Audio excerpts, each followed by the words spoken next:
Numbers 32. The Reubenites and Gadites, who had very large herds and flocks, saw that the lands of Jazer and Gilead were suitable for livestock. So they came to Moses and Eleazar the priest, and to the leaders of the community, and said, Adaroth, Dibon, Jazer, Nimrah, Heshbon, Elealeh, Sebam, Nebo, and Boan, the land the Lord subdued before the people of Israel, are suitable for livestock, and your servants have livestock. If we have found favor in your eyes, they said, let this land be given to your servants as our possession. Do not make us cross the Jordan. Moses said to the Gadites and Reubenites, should your fellow Israelites go to war while you sit here? Why do you discourage the Israelites from crossing over into the land the Lord has given them? This is what your fathers did when I sent them from Kadesh Barnea to look over the land. After they went up to the valley of Eshcol and viewed the land, they discouraged the Israelites from entering the land the Lord had given them.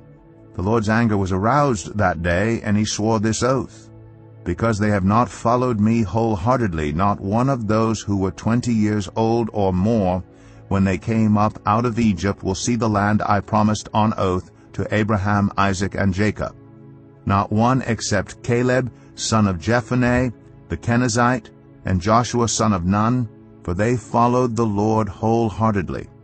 The Lord's anger burned against Israel, and he made them wander in the wilderness 40 years until the whole generation of those who had done evil in his sight was gone.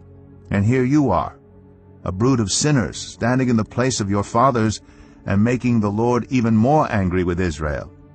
If you turn away from following him, he will again leave all this people in the wilderness, and you will be the cause of their destruction.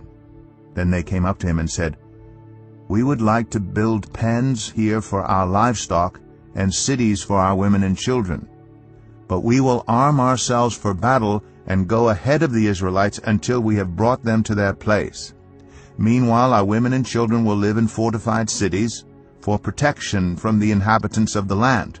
We will not return to our homes until each of the Israelites has received their inheritance. We will not receive any inheritance with them on the other side of the Jordan, because our inheritance has come to us on the east side of the Jordan.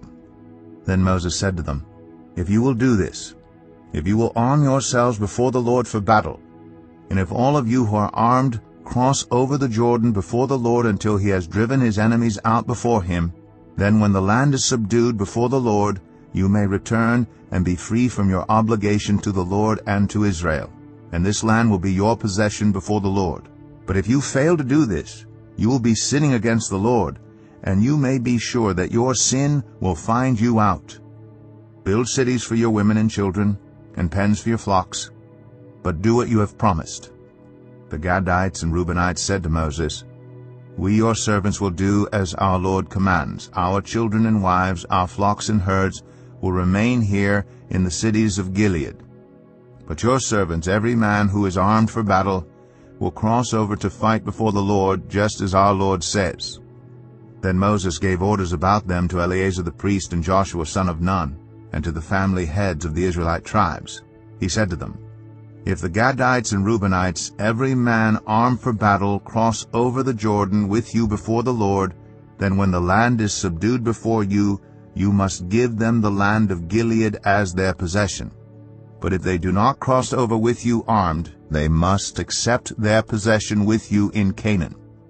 The Gadites and Reubenites answered, your servants will do what the Lord has said. We will cross over before the Lord into Canaan armed, but the property we inherit will be on this side of the Jordan. Then Moses gave to the Gadites, the Reubenites, and the half-tribe of Manasseh, son of Joseph, the kingdom of Sihon, king of the Amorites, and the kingdom of Og, king of Bashan, the whole land with its cities and the territory around them. The Gadites built up Dibon, Adaroth, Aroer, Atroth, Shophan, Jazer, Jogbehah, Beth Nimrah, and Beth Haran as fortified cities, and built pens for their flocks. And the Reubenites rebuilt Heshbon, Elealeh, and Kiriathaim, as well as Nebo and Baal-meon. These names were changed, and Sibmah. They gave names to the cities they rebuilt. The descendants of Machir, son of Manasseh, went to Gilead, captured it, and drove out the Amorites who were there. So Moses gave Gilead to the Macharites, the descendants of Manasseh, and they settled there. Jair, a descendant of Manasseh, captured their settlements and called them Havoth-Jair, and Nobah captured Kenath and its surrounding settlements and called it Nobah